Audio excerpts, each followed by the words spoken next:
العلم هو النور الهادي والمفتاح لكل الخير من يريد الله به خيرا.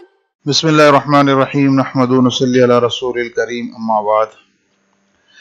عزیز طلبہ کرام، ناظرین حضرات، السلام علیکم ورحمۃ اللہ وبرکاتہ. گزشتہ کل کے سبق میں ہم نے افعال ناقصہ کیا ہوتے ہیں، کتنے ہوتے ہیں اور وہ کیا عمل کرتے ہیں، یہ ہم نے گزشتہ کل کے سبق میں ہم نے پڑھا تھا. اور ان افعال ناقصہ میں سے جو کثیر الاستعمال تھے، کانا، سارا اور لیسا، اس کو ہم نے پڑھا تھا کہ کانا کیا معنی دیتا ہے، کانا کی خبر پر فعل ماضی آئے تو کیا فائدہ ہوتا ہے، کانا کی خبر پر مضارع آئے تو کیا ترجمہ ہوتا ہے. یہ ہم نے گزشتہ کل کے سبق میں ہم نے یہ پڑھا تھا. آج اسی سبق کو آگے بڑھاتے ہوئے جو اس کے علاوہ افعال ناقصہ ہیں ہم اس پر بات کریں گے.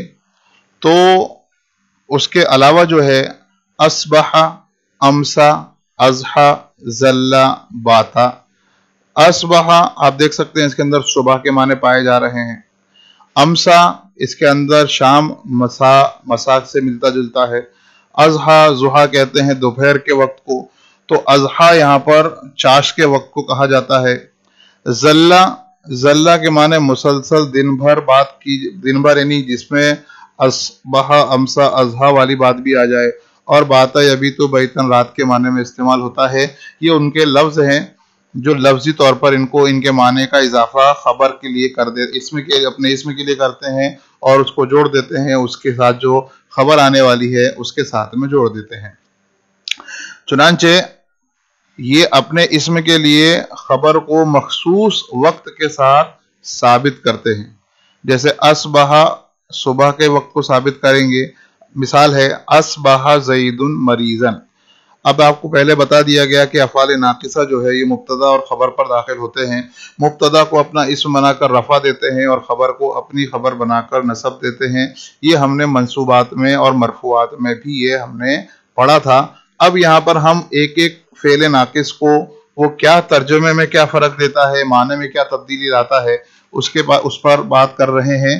تو اصبح زید مریضا کا مطلب ہوگا کہ زید صبح کے وقت بیمار ہو گیا. اصبح زید مریضا، زید صفت مرض کے ساتھ میں متصف ہو رہا ہے. اصبح نے یہ کر دیا کہ اصبح نے ایک وقت یعنی صبح کے وقت کی تعین کر دی کہ زید صبح کے وقت بیمار ہو گیا، مریض ہو گیا. اسی طرح دوسری مثال امسا کی. امسا یہ اپنے اسم کے لیے خبر کو شام کے وقت کے لیے خاص کر دیتا ہے، اضافہ کر دیتا ہے. جیسے امسا امر نائمن. اب اس مثال میں امر نائمن مبتدا خبر تھا. امسا آیا تو امسا نے مبتدا کو اپنا اسم بنایا اور نائمن کو اپنی خبر بنائی. اور بات یہاں پر یہ واضح ہوگی کہ امر شام کے وقت نائمن سو گیا. یعنی یہاں پر امر کے لیے جو صفت نوم، سونے کی صفت جو بتائی جا رہی تھی، امسا کے اضافے سے وہ شام کے ایک مخصوص وقت کے ساتھ میں ہو گئی.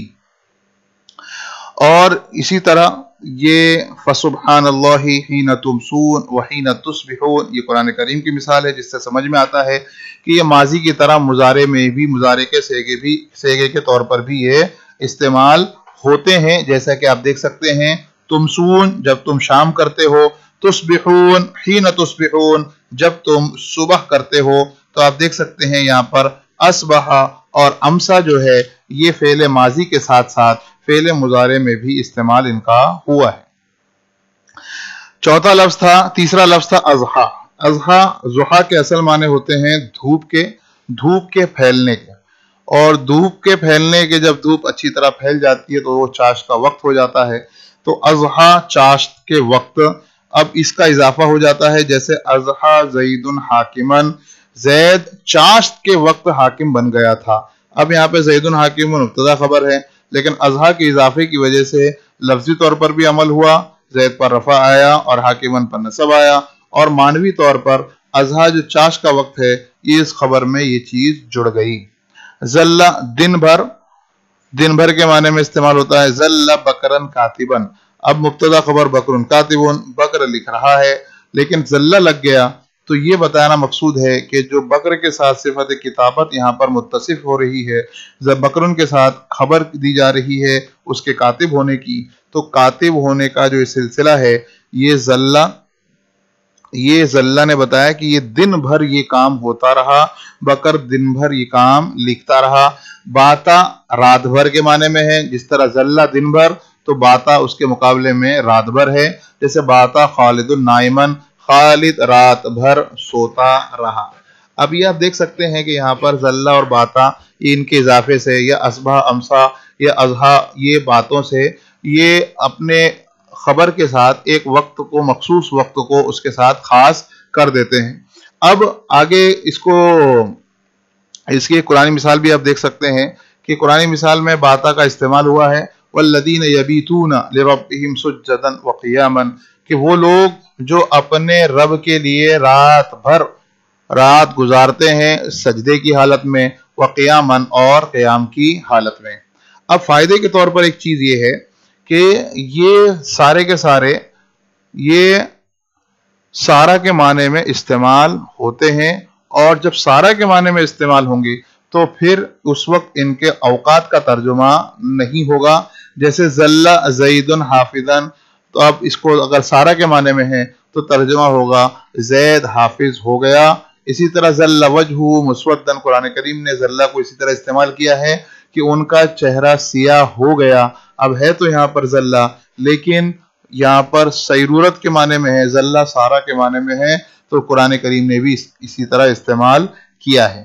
اس کے علاوہ جو افعال ناقصہ ہیں وہ ہیں ما فتیہ، منفقہ، ما بریحہ، ما زاما، ما زالا، یہ سارے کے سارے جو ہیں یہ ہمیشگی کے معنی کو ثابت کرتے ہیں، یعنی خبر جو اسم کے لیے ثابت کی جا رہی ہے تو یہ افعال ان پر داخل ہو کر یہ بتلاتے ہیں کہ اسم کے ساتھ خبر کی ہمیشگی ہے اور یہ ہمیشہ اور برابر یہ کام ہوتا رہا۔ جیسے ما بریحہ خالد صائمن، کہ خالد ہمیشہ روزے دار رہا۔ اور قرآن کریم کی مثالیں ہیں ولا یزالون مختلفین، تو ما زالہ ماضی ہے اور اس کا مضارع کی شکل ولا یزالون ہے، اور وہ ہمیشہ اختلاف کرتے رہے۔